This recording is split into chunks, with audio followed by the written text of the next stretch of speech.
నమస్తే, నేను మీ అశ్విని కుమార్. తెలంగాణ, పుదుచ్చేరి మాజీ గవర్నర్ అని చెప్పచ్చు తమిళిసై సౌందరరాజన్ 24 గంటల కిందటే తన గవర్నర్ పదవికి రాజీనామా చేశారు. ఇంకా ప్రజా జీవితంలోకి తిరిగి వెళ్తున్నా అంటూ అన్ని విషయాలు తర్వాత చెప్తానని చెప్పి మీడియాను ఉద్దేశించి చెప్పారు.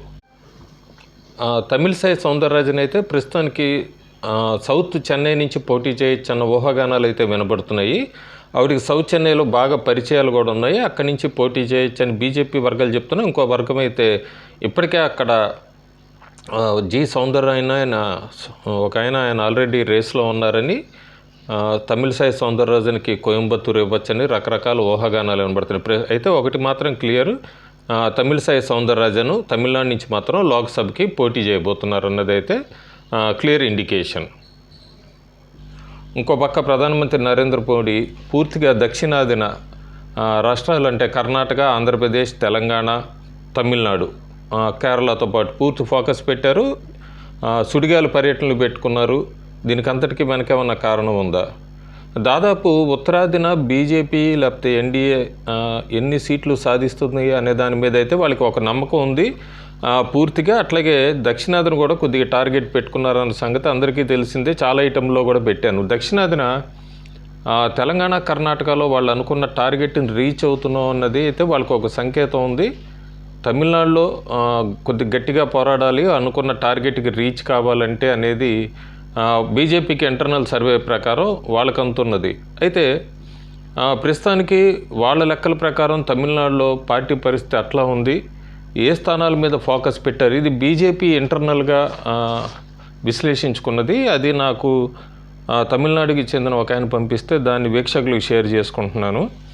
వాళ్ళు కన్యాకుమారి, తుట్టుగూడి, కోయంబత్తూర్, రామనాథపురం, శివగంగ వీటన్నిటిలో కూడా దాదాపు 2014 నుంచి ఇక్కడ ఓట్ షేర్ పెరుగుతూ వస్తుంది ఈ పార్లమెంట్ స్థానాల్లో బీజేపీకి. అందులో 2014లో కన్యాకుమారి స్థానాన్ని గెలుచుకున్నారు ఏఐడిఎంకే ఎలియన్స్తో.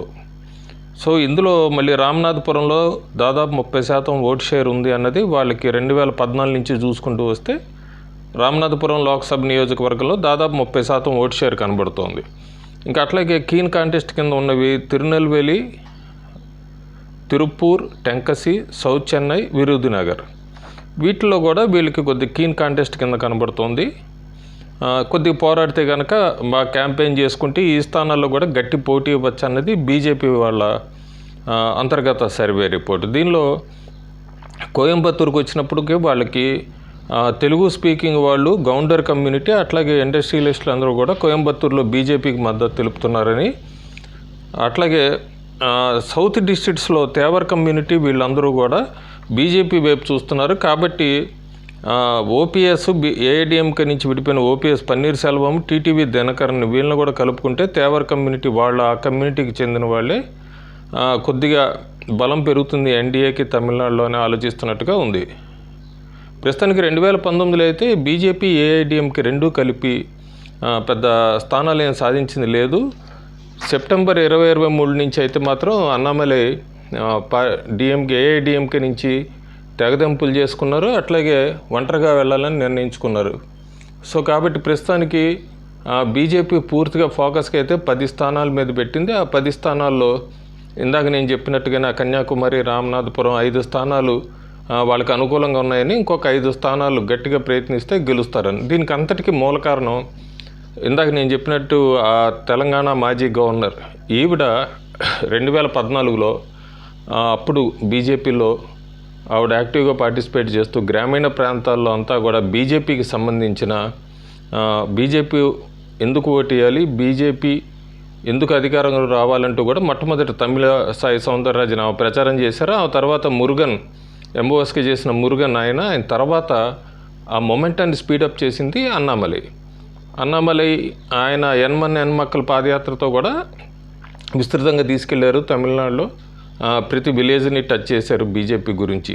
సో మొట్టమొదటిసారి తమిళనాడులో అయితే మాత్రం బీజేపీ లోక్సభ స్థానాలకు సంబంధించి ఇప్పటివరకు చూడని నెంబర్ అయితే చూస్తున్నారు అన్నది నరేంద్ర మోడీ కూడా ఆదివారం నాడు కోయంబత్తూర్ రోడ్ షో అయిపోయాక సోమవారం నాడు కోయంబత్తూర్ రోడ్ షో అయ్యాక కూడా ఆయన స్వయంగా రీట్వీట్ చేశారు. తమిళనాడులో బీజేపీ పార్టీ సరికొత్త సర్ప్రైజ్ రిజల్ట్స్ ఇవ్వబోతోంది తమిళనాడుని. సో మనం చూడాలి. ప్రస్తుతానికి బీజేపీ అయితే 5 గ్యారంటీ గెలుస్తామని చెప్తుంది. Thank you.